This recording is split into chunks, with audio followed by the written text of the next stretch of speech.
Hello everyone, this will be my recap of the 4th season of the Marvelous Mrs Maisel.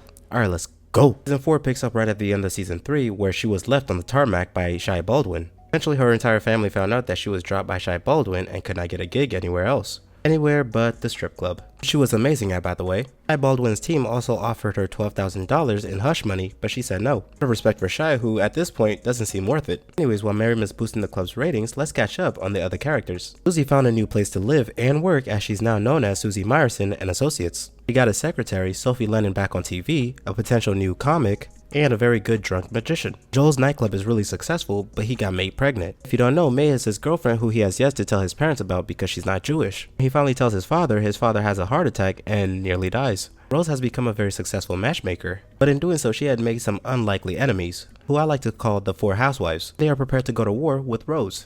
It's actually one of the funniest things this season. That's about enough time for Mrs. Maisel to boost the club's ratings. Because after doing so, Lenny Bruce, who's somehow always able to find Mrs. Maisel, shows up. After the not-so-legal club Miriam was working at got raided, Miriam and Lenny flee to his hotel and got down and dirty. He also got offered 2 big-time gigs. First is an opening act for Tony Bennett, the second is performing at the Carnegie Hall. It is basically everybody's dream. Tony Bennett being a big name and Lenny Bruce caring about Miriam Maisel, instead talks up Miriam Maisel for the gig from Tony Bennett, and apparently 3 times the price. Mrs. Maisel no longer wants to do opening acts, so she turns it down, which apparently she has been doing all season. She had promised herself that she's going to do stuff her way.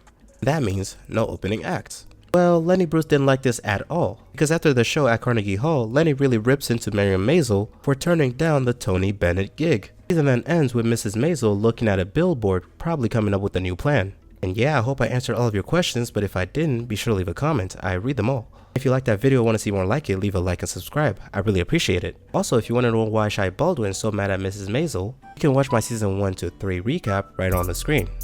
That's it.